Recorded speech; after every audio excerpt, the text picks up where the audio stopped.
Mga binibini at Ginoo, isang malalim na pagyanig ang kasalukuyang nararanasan ng buong mundo habang ang mga pundasyon ng kapangyarihan sa gitnang silangan ay tila nagbabago sa paraang hindi pa nakikita sa nakalipas na maraming dekada. Isang ulat na yumanig sa Tehran ng kasalukuyang kumakalat na nagpapahiwatig ng isang kaganapang maaaring ituring na kudeta sa pinakamataas na antas ng kapangyarihan sa bansang Iran. Sa gitna ng kaguluhang ito, ang kapalaran ng kataas-taasang pinuno na si Ayatollah Ali Khamenei ay nananatiling balot ng misteryo at kawalan ng katiyakan na nagbubukas ng pinto para sa mga haka-haka tungkol sa isang matinding krisis sa loob ng rehimen na maaaring magpabago sa takbo ng kasaysayan. Ang usaping ito ay hindi lamang isang lokal na suliranin ng isang bansa, kundi isang kaganapang may malawak na implikasyon sa pandaigdigang seguridad at sa estratehikong balanse ng kapangyarihan mula sa Europa hanggang sa mga hangganan ng Asya. Habang ang mga balita tungkol sa posibleng pagpapatalsik o pagkakaroon ng malaking pagbabago sa pamumuno sa Iran ay lumalabas, ang Estados Unidos sa ilalim ng pamumuno ni Pangulong Donald Trump ay mabilis na nagpahayag ng isang matinding babala. Ayon sa Pangulo, isang napakasamang araw ang mabilis na dumarating para sa Iran. Isang pahayag na nagpapakita ng kahandaan ng Washington na kumilos ng may mapagpasyang lakas kung ang Tehran ay magtatangkang tumawid sa mga itinakdang pulang linya ng diplomasya at seguridad. Ang sitwasyon sa loob ng Tehran ay inilalarawan bilang isang kumukulong kaldero ng politikal na tensyon. Batay sa mga ulat na nagmula sa mga mapagkakatiwalaang bukal ng impormasyon sa katalinuhan at paniktik, may mga indikasyon na ang mga dating mataas na opisyal tulad ni na dating Pangulong Hassan Rouhani at dating Ministro ng Ugnayang Panlabas na si Mohammad Javad Zarif ay nagsasagawa ng mga hakbang upang limitahan ang impluwensya ni Ali Khamenei. Ang mga pagkilos na ito ay nagaganap sa panahon na ang bansa ay dumaranas ng malawakang protesta sa loob ng bansa na nagsimula pa noong unang bahagi ng Enero.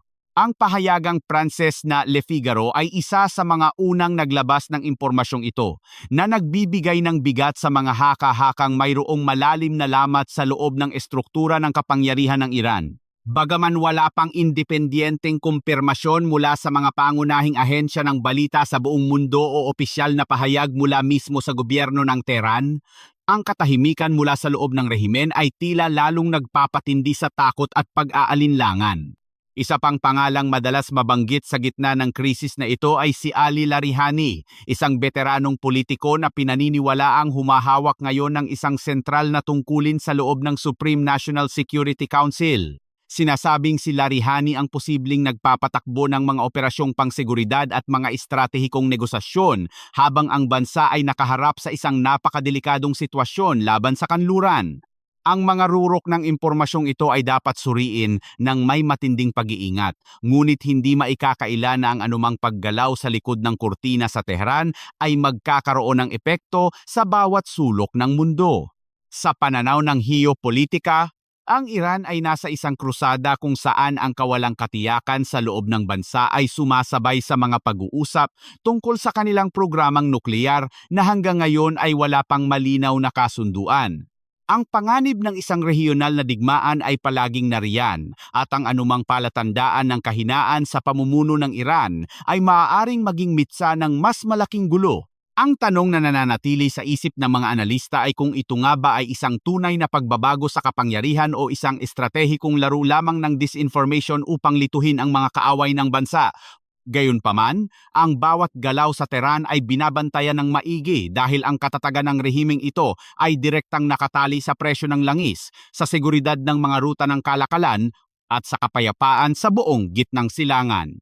Kasabay ng mga ulat na ito, ang tensyon sa pagitan ng Estados Unidos at Iran ay lalong uminit bago ang nakatakdang ikatlong yugto ng negosasyong nukleyar sa Geneva, Switzerland na gaganapin sa ika-26 ng buwan. Ang babala ni Pangulong Donald Trump ay hindi lamang isang retorika kundi isang seryosong banta na nagpapahiwatig na ang pasensya ng Washington ay mabilis nang nauubos.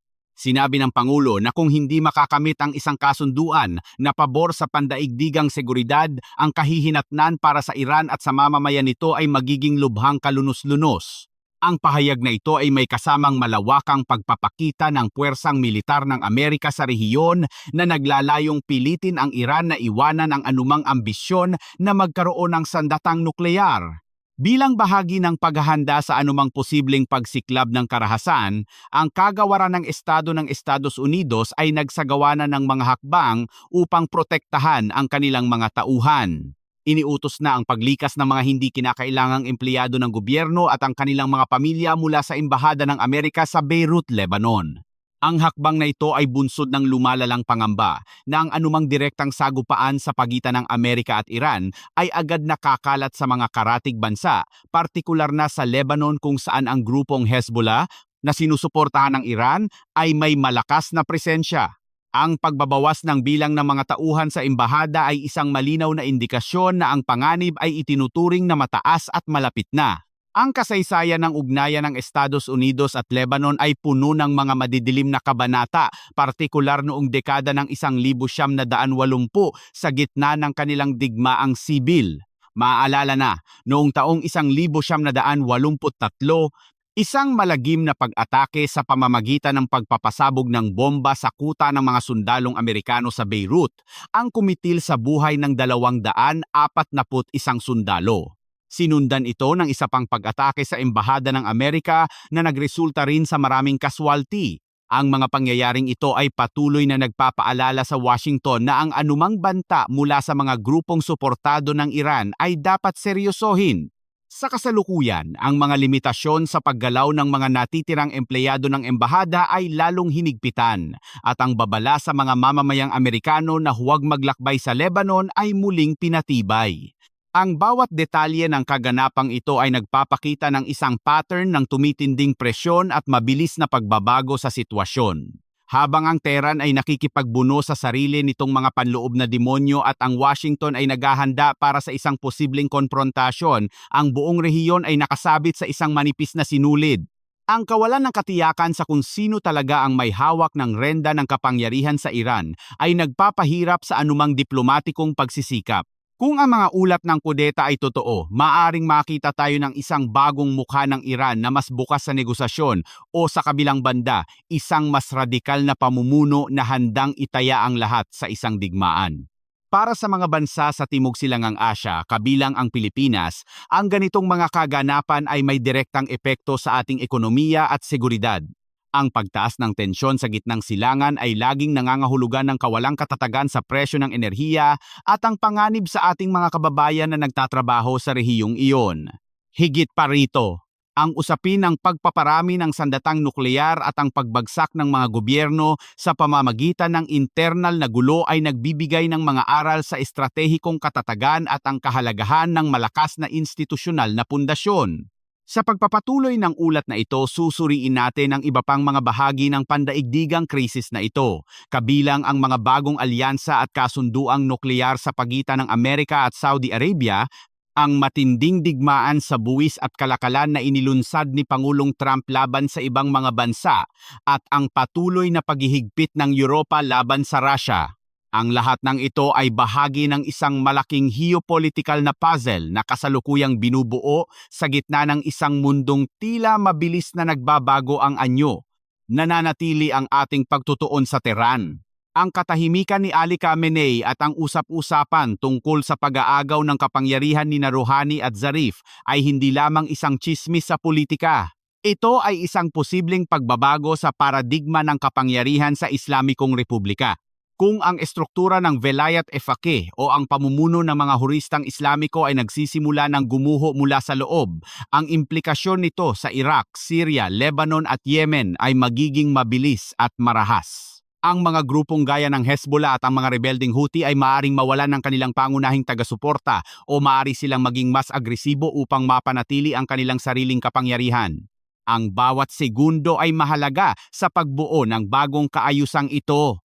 Ang Estados Unidos, sa kabila ng kanilang matatapang na salita, ay alam na ang anumang maling hakbang ay maaaring magdulot ng isang sunog na mahirap ng apulahin. Ang deployment ng mga puwersang militar at ang babala ni Trump ay nagsisilbing rande o deterrence Ngunit ang tunay na laro ay nangyayari sa likod ng mga saradong pinto sa Geneva at sa mga madidilim na koridor ng kapangyarihan sa Tehran. Habang ang mundo ay naghihintay sa resulta ng ika-26 ng buwan, ang bawat ulat at bawat paggalaw ng mga tropa ay nagdadala ng bigat ng isang posibleng bagong pandaigdigang labanan. Ito ang kasalukuyang mukha ng ating mundo. Mabilis, mapanganib at puno ng mga hindi inaasahang kaganapan na humahamon sa ating pangunawa sa seguridad at katatagan. Abangan ang susunod na bahagi ng ating ulat kung saan tatalakayin natin ang papel ng Saudi Arabia sa bagong kaayusang nukleyar at kung paano ginagamit ng Amerika ang ekonomiya bilang isang sandata ng digmaan. Sa pagpapatuloy ng ating malalim na pagsusuri sa nagbabagong arkitektura ng pandaigdigang seguridad, dako naman tayo sa isang kaganapang maaaring magpabago sa balanse ng lakas sa gitnang silangan sa loob ng maraming henerasyon. Habang ang Tehran ay nalulunod sa usap-usapan ng internal na pagkakaiba at banta ng destabilisasyon, ang kanilang mahigpit na karibal na Saudi Arabia ay tahimik ngunit mabilis na humahakbang patungo sa isang bagong yugto ng kapangyarihan, ang pagtataglay ng kakayahang nukleyar. Batay sa mga dokumentong lumabas mula sa Kongreso ng Estados Unidos at sa mga pagsusuri ng mga dalubhasa sa pagkontrol ng armas, ang Saudi Arabia ay maaaring pahintulutan sa lalong madaling panahon na magkaroon ng sariling pasilidad para sa pagpapayaman ng uranium sa loob ng kanilang teritoryo. Ang hakbang na ito ay bahagi ng isang malawak na kasunduang nukleyar na kasalukuyang binubuo sa pagitan ng Riyadh at Washington, isang hakbang na nagdudulot ng matinding pagkabahala tungkol sa mabilis na pagdami ng teknolohiyang nukleyar sa isang rehiyong dati ng balot ng kaguluhan. Ang usaping ito ay hindi lamang tungkol sa enerhiya. Sa ilalim ng mga nakaraang administrasyon, kabilang ang kay Pangulong Joe Biden at sa kasalukuyang panunungkulan ni Pangulong Donald Trump, ang layunin ay palaging ang pag-abot sa isang sibil na kasunduang nukleyar upang ibahagi ang teknolohiya ng Amerika sa kaharian. Ngunit ang maseselang detalye ng bagong borador ay nagpapakita ng isang malaking pagbabago sa polisiya. Ang pagpapahintulot sa Saudi Arabia na magpatakbo ng mga centrifuge para sa pagpapayaman ng uranium ay itinuturing ng marami bilang pagbubukas ng pintuan para sa isang posibleng programa ng sandatang nukleyar sa hinaharap. Ang pahayag ni Crown Prince Mohammed bin Salman ay malinaw at hindi matatawaran. Kung ang Iran ay magkakaroon ng bombang nukleyar, ang Saudi Arabia ay susunod sa lalong madaling panahon. Ang ganitong uri ng pahayag ay naglalagay sa mundo sa isang mapanganib na posisyon kung saan ang isang nukleyar na karera ng armas o nuclear arms race sa gitnang silangan ay hindi na lamang isang teorya kundi isang mabilis na dumarating na katotohanan. Ang estratehikong kalkulasyon ng Washington sa likod ng kasunduang ito ay nakaugat sa matinding kompetisyon sa pagitan ng mga dakilang kapangyarihan. Ang borador ng kasunduan ay nagpapahiwatig na ang pakikipagtulungan sa Saudi Arabia ay nagsisilbi sa pambansang interes ng Amerika dahil pinapayagan nito ang Washington na makipagsabayan sa mga bansa tulad ng China, France, Rusya at South Korea sa pag-export ng teknolohiyang nukleyar. Sa madaling salita, natatakot ang Estados Unidos na kung hindi sila ang magbibigay ng teknolohiyang ito sa Riyadh, ang Saudi Arabia ay kukuha nito mula sa mga kalaban ng Amerika na magreresulta sa pagkawala ng impluwensya ng Washington sa isa sa pinakamahalagang rehiyon sa mundo. Bagaman mayroong mga mekanismo ng pagbabantay mula sa International Atomic Energy Agency o pandaigdigang ahensya sa enerhiyang atomiko na nakabase sa Vienna, ang pangamba ay nananatili pa rin. Sinasabi ng mga kritiko na kapag ang kaalaman at teknolohiya sa pagpapayaman ng uranium ay nasa kamay na ng isang bansa, napakahirap ng pigilan ang susunod na hakbang patungo sa weaponization o ang paggawa ng aktwal na bomba. Ang sitwasyong ito ay lalong nagiging komplikado dahil sa paghahambing sa tinatawag na gold standard ng nuclear non-proliferation. Noong nakaraang mga taon, ang United Arab Emirates ay lumagda sa isang kasunduan sa Estados Unidos kung saan nangako silang hindi kailanman magsasagawa ng pagpapayaman ng uranium sa loob ng kanilang bansa. Ito ang naging pamantayan sa loob ng maraming taon. Ngunit sa kaso ng Saudi Arabia, tila handa ang Washington na isakripisyo ang pamantayang ito kapalit ng estratehikong katapatan at bilyon-bilyong dolyar na halaga ng mga kontrata sa negosyo. Ang kabalintunaan dito ay ang sabay-sabay na pagpataw ng matinding presyon ng militar ni Trump sa Iran habang binibigyan naman ng mas maluwag na landas ang Saudi Arabia sa parehong teknolohiya. Ang ganitong uri ng pamumuno ay nagpapakita ng isang bagong kaayusan sa mundo kung saan ang mga tradisyonal na panuntunan ng diplomasya ay isinasantabi para sa mas mabilis at mas direktang mga resulta. Habang nagaganap ang mga tensyong nukleyar sa gitnang silangan, isang panibagong harapan ang binuksan ni Pangulong Donald Trump sa pandaigdigang entablado, ang digmaan sa kalakalan at ekonomiya. Sa isang pahayag na nagmula sa kanyang sariling platform ng social media na Truth Social, ibinunyag ng Pangulo na balak niyang gamitin ang mga lisensya sa kalakalan upang gumawa ng mga tinawag niyang nakapangingilabot na bagay laban sa ibang mga bansa.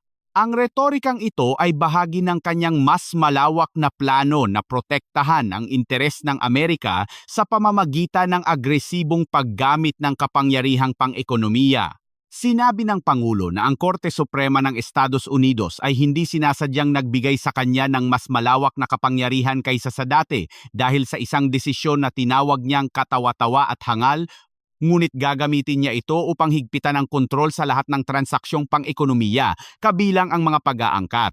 Ang kagyat na manifestasyon ng pulisiyang ito ay ang kautusan ng White House na magpataw ng 10% na buwis o tariff sa lahat ng mga bansa sa buong mundo.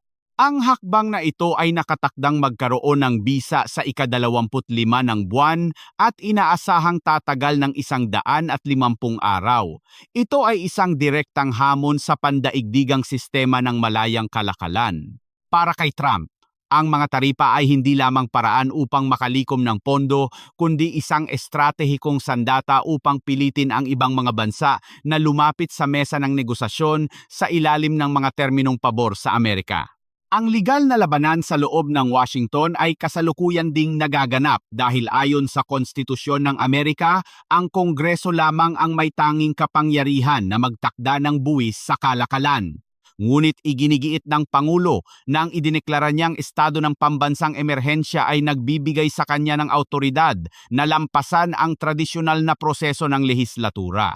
Ang agresibong hakbang na ito ay hindi limitado sa mga kaaway ng Amerika, maging ang mga kaalyado at kapitbahay tulad ng Canada at Mexico ay tinamaan na ng mga taripa dahil sa mga isyu ng iligal na imigrasyon. Ang China naman ay nakaharap sa matinding parusa dahil sa mga alegasyon ng pagkabigong pigilan ang pagpasok ng mga iligal na droga sa Estados Unidos. Sa loob lamang ng ilang buwan mula nang bumalik sa White House, mabilis na binago ni Trump ang imahe ng Amerika mula sa pagiging isang global leader tungo sa isang global enforcer na handang gumamit ng bawat barya ng dolyar bilang bala sa isang diplomatikong digmaan. Ang mga bansang may malaking samhut tungmay o trade deficit sa Estados Unidos ay pinupuwersang magbayad ng mas mataas na buwis, kabilang ang mga produktong bakal, aluminyo at tanso. Ang epekto ng ganitong uri ng economic weaponization ay mararamdaman sa bawat tahanan sa buong mundo, kabilang ang mga pamilihan sa Pilipinas. Ang kawalang katiyakan sa mga ruta ng kalakalan at ang pagtaas ng presyo ng mga pangunahing komodidad ay nagdudulot ng isang domino effect na maaaring magpahina sa pandaigdigang paglago ng ekonomiya. Ngunit sa pananaw ni Trump, ito ang tanging paraan upang ibalik ang tinatawag niyang kadakilaan ng Amerika at tiyakin na walang ibang bansa ang makakalamang sa kanila. Ang estratehiyang ito ay nagpapakita ng isang malalim na pagbabago sa pag-iisip. Ang seguridad ay hindi na lamang usapin ng mga sundalo at tangke, kundi usapin na rin ng mga porsyento ng buwis at mga lisensya sa negosyo. Habang ang Amerika ay abala sa pakikipaglaban sa larangan ng kalakalan, ang Europa naman ay patuloy na nagpapatibay ng kanilang panindigan laban sa agresyon ng Russia. Ang European Union o Unyong Europeo ay formal nang nagpalawig ng kanilang mga parusa laban sa Moscow hanggang sa ika-24 ng buwan ng taong 2027. Ang desisyong ito ay isang malinaw na mensahe ng pagkakaisa sa kabila ng mga internal na hidwaan sa loob ng bloke. Ang mga parusa ay kinabibilangan ng pagdaragdag ng 8 individual sa listahan ng mga pinaghihigpitan, kabilang ang mga opisyal ng mga bilangguan at mga investigador mula sa iba't ibang rehiyon ng Russia. Ang mga hakbang na ito, gaya ng pag-freeze ng mga ari-arian at pagbabawal sa paglalakbay, ay naglalayong panagutin ang mga sangkot sa paglabag sa karapatang pantao at sa patuloy na pagsakop sa Ukraine. Gayunpaman, ang pagkakaisa ng Europa ay nahaharap sa isang malaking pagsubok dahil sa pagtutol ng Hungary. Ang pakikipagtalo sa pagitan ng Budapest at ng iba pang miyembro ng Unyong Europeo ay nagpapakita ng lamat sa sistema ng pagpapasya. Iginiit ng Hungary na hindi nila susuportahan ang anumang bagong parusa hanggat hindi na ibabalik ang supply ng langis mula sa Russia patungo sa kanilang bansa sa pamamagitan ng pipeline ng Druzhba. Ang sitwasyong ito ay nagpapakita kung paano ginagamit ng Russia ang kanilang likas na yaman bilang isang lever o pampuwersa upang hatiin ang kanilang mga kaaway. Ang enerhiya ay naging isang larangan ng digmaan kung saan ang mga bansa sa gitnang Europa ay naiipit sa pagitan ng kanilang mga obligasyon sa alyansa at sa kanilang pangangailangan para sa panggatong sa bawat sulok ng mundo. Ang mga luma at bagong alyansa ay mabilis na nagbabago. Ang pagpayag ng Amerika sa nuklear na ambisyon ng Saudi Arabia, ang walang habas na paggamit ng taripa ni Trump, at ang patuloy na pagkakagulo sa loob ng Europa ay lahat nagtuturo sa isang direksyon: ang pagbagsak ng lumang kaayusan at ang pagsilang ng isang bagong panahon ng kawalang katiyakan. Ang bawat bansa ay napipilitang pumili ng panig o gumawa ng sarili nilang landas sa gitna ng bagyong ito. Ang mga aral na makukuha natin dito ay malinaw. Ang seguridad ay hindi na lamang usapin ng pakikipagkaibigan, kundi usapin ng kapangyarihan, maging ito man ay nuklear, militar o pang-ekonomiya. Ang bawat hakbang, bawat banta at bawat pirma sa isang kasunduan ay may kaakibat na panganib na maaaring magdulot ng alinman sa kapayapaan o sa isang pandaigdigang sakuna. Sa susunod na bahagi ng ating ulat, tatalakayin natin ang papel ng mga bagong teknolohiya sa pakikidigma, partikular na ang mga sopistikadong missile ng Ukraine na binuo sa tulong ng mga pribadong kumpanya ng depensa, at ang matinding babala ng CIA tungkol sa mga hakbang na maaaring magpilit sa Kremlin na muling suriin ang kanilang mga plano. Manatiling nakatutok habang binubuo natin ang kabuuan ng pandaigdigang krisis na ito. Sa huling yugto ng ating malalim na pagsusuri sa pandaigdigang krisis na ito, itutuon natin ang ating pansin sa isang aspeto ng digmaan na madalas ay hindi nakikita sa mga balita, ngunit siyang nagtatakda ng tunay na hangganan ng tagumpay at pagkatalo: ang teknolohiya ng rande o deterrence at ang pakikialam ng mga pandaigdigang ahensya ng paniktik. Habang ang Tehran ay nahaharap sa panloob na kaguluhan at ang Washington ay gumagamit ng ekonomiya bilang sandata, ang Central Intelligence Agency o Agensya ng Sentral na Paniktik ng Amerika ay nagpadala ng isang matinding babala na maaaring magpabago sa takbo ng labanan sa Europa. Ang pag-unlad ng mga bagong sistema ng missile ng Ukraine, partikular na ang proyektong Palyanichia at ang sopistikadong Flamingo, ay itinuturing na ngayong isang estratehikong banta na maaaring magpilit sa Kremlin na muling suriin ang kanilang mga kalkulasyon sa digmaan. Ang babalang ito ay hindi lamang nagmula sa mga hindi pangalanang opisyal, kundi binigyang diin ni dating kalihim ng Estado ng Amerika at dating direktor ng Central Intelligence Agency na si Mike Pompeo. Sa isang pambihirang pagkakataon, nagsagawa ng pahayag si Pompeo sa loob mismo ng isang pasilidad ng produksyon ng missile sa Ukraine, kung saan tinalakay niya ang potensyal ng Flamingo missile na maging mapagpasyang salik sa larangan ng digmaan. Ayon sa kanyang pananaw, ang tanging paraan upang tunay na mabago ang gawin ng Moscow ay ang pagpapadama sa kanila ng isang tunay at masakit na halaga para sa kanilang mga aksyong militar. Sa loob ng maraming taon, iginiit ng mga analista na ang mga parusang pang-ekonomiya at ang limitadong tulong militar ay hindi sapat upang pigilan ang ambisyon ng Russia. Ngunit sa pagpasok ng mga makabagong teknolohiyang ito na may kakayahang tumama ng malalim sa loob ng teritoryo ng Russia, ang panganib para sa administrasyon ni Vladimir Putin ay nagiging mas seryoso at mas malapit. Ang kumpanyang JS Systems na siyang nangunguna sa pagbuo ng mga teknolohiyang ito ay nagsisilbing simbolo ng bagong mukha ng industriya ng depensa sa Ukraine. Hindi lamang sila gumagawa ng mga simpleng kagamitang pandigma, kundi bumubuo sila ng isang kumpletong ekosistema ng mga long-range drones at ballistic missiles. Ang mga modelong FP-1 at FP-2 ay nagsisilbi ng mga pangunahing kagamitan sa kasalukuyang labanan, ngunit ang Flamingo missile o ang FP-5 ang siyang itinuturing na korona ng kanilang teknolohiya. Ang ulat tungkol sa matagumpay na pag-atake sa planta ng Votkinsk sa loob ng Russia ay isang patunay ng kakayahan ng mga sandatang ito. Ang pasilidad ng Votkins ay hindi lamang isang simpleng pabrika. Ito ang sentro ng produksyon para sa mga pinakamahalagang missile ng Russia gaya ng Iskander-M, Topol-M, Kinzhal at Yars. Ang pag-atake sa pusong ito ng industriyang militar ng Russia ay nagpapadala ng mensahe na wala ng lugar na ligtas mula sa paghihiganti ng Ukraine. Ang ganitong uri ng estratehikong pag-atake ay may malalim na implikasyon sa pandaigdigang kaayusan ng seguridad. Ipinapakita nito na ang mga maliliit o katamtamang lakas na bansa ay maaari nang bumuo ng sarili nilang mga sopistikadong sandata na kayang humamon sa mga superpower. Para sa Pilipinas at sa iba pang mga bansa sa rehiyon ng Asya-Pasipiko, ito ay isang mahalagang aral sa pagpapatibay ng sariling kakayahan sa depensa at ang kahalagahan ng inobasyon sa teknolohiya. Ang pag-asa sa mga dayuhang kagamitan ay may mga limitasyon, ngunit ang pagbuo ng sariling industriya ng depensa ay nagbibigay ng mas malawak na kalayaan sa paggawa ng mga estratehikong desisyon. Ang tagumpay ng Ukraine sa pagbuo ng Flamingo missile sa gitna ng isang digmaan ay isang kahanga-hangang halimbawa ng katatagan at talino ng tao. Gayunpaman, ang digmaan ay hindi lamang tungkol sa mga missile. Ito rin ay tungkol sa malaking puhunan at pandaigdigang alyansa. Isang nakagugulat na balita ang lumabas tungkol sa balak ng nagkakaisang Arabong Emirato o United Arab Emirates na bumili ng 30% ng stake sa JS Systems, ang kumpanyang gumagawa ng Flamingo missile. Ang kumpanyang ito ay kasalukuyang pinahahalagahan sa halagang 2.5 bilyong dolyar. Ang interes ng isang mayamang bansa sa gitnang silangan sa isang kumpanya ng depensa sa Ukraine ay nagpapakita ng pagbabago sa daloy ng pandaigdigang kapital. Ipinapahiwatig nito na ang mga bansa sa labas ng Europa ay nakikita ang halaga ng teknolohiyang nasubukan na sa aktwal na labanan.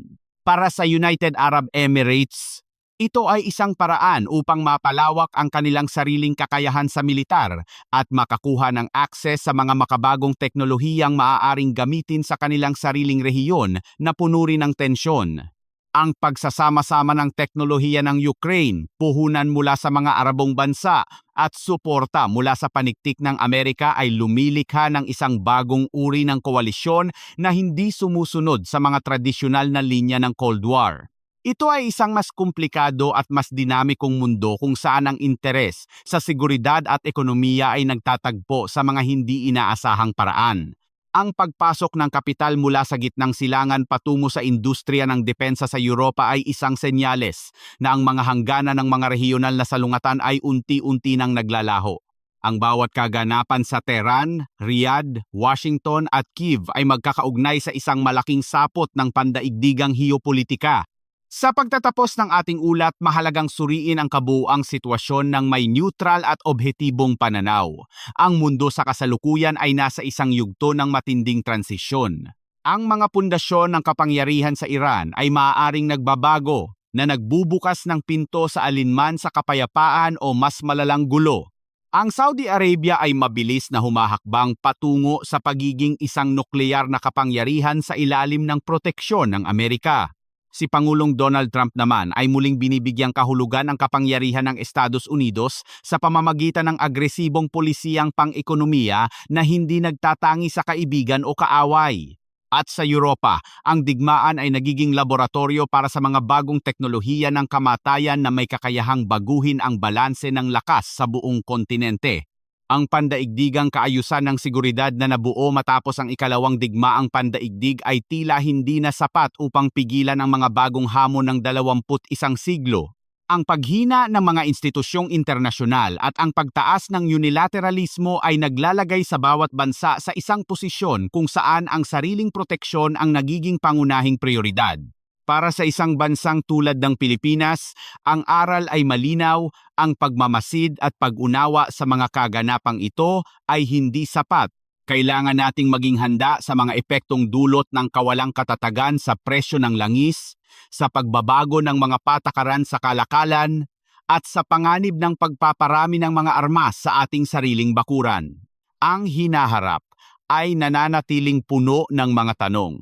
Magkakaroon ba ng tunay na pagbabago sa Tehran na magpapahinto sa suporta sa mga teroristang grupo? Makakamit ba ang isang kasunduang nuklear sa pagitan ng Washington at Riyadh na hindi magdudulot ng isang karera ng armas sa gitnang silangan?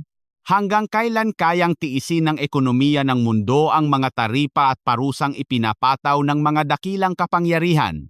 At sa huli, ang mga bagong missile ba ng Ukraine ay magiging mitsa ng kapayapaan sa pamamagitan ng takot o magiging mitsa ng isang mas malaking digmaang pandaigdig? Ang tanging katiyakan sa ngayon ay ang bilis ng mga kaganapan. Ang impormasyong ating tinalakay ay nagpapakita na ang bawat desisyon na gagawin sa mga darating na araw, maging ito man ay sa Geneva, Washington o Moscow, ay magkakaroon ng epekto sa ating buhay sa loob ng maraming taon. Ang papel ng bawat mamamayan ay ang manatiling mapagbantay at mapanuri sa gitna ng malawak na dagat ng impormasyon at disinformation. Ang kapayapaan ay hindi lamang ang kawalan ng digmaan, kundi ang pagkakaroon ng katatagan at katarungan sa ugnayan ng mga bansa. Sa kasalukuyang takbo ng kasaysayan, ang katatagang ito ay tila isang malayong pangarap, ngunit ang pag-unawa sa katotohanan ang unang hakbang upang ito ay maabot. Mga binibini at Ginoo, dito nagtatapos ang ating komprehensibong pagsusuri sa kasalukuyang geopolitikal na krisis. Mula sa mga bulong ng kudeta sa Tehran hanggang sa mga sopistikadong missile sa kalangitan ng Europa, nakita natin ang isang mundong mabilis na nagbabago at puno ng panganib. Patuloy nating babantayan ang mga kaganapang ito habang tayo ay naglalakbay sa isang bagong panahon ng kawalang katiyakan. Maraming salamat sa inyong pagsubaybay at manatiling ligtas sa gitna ng mapanghamong panahon.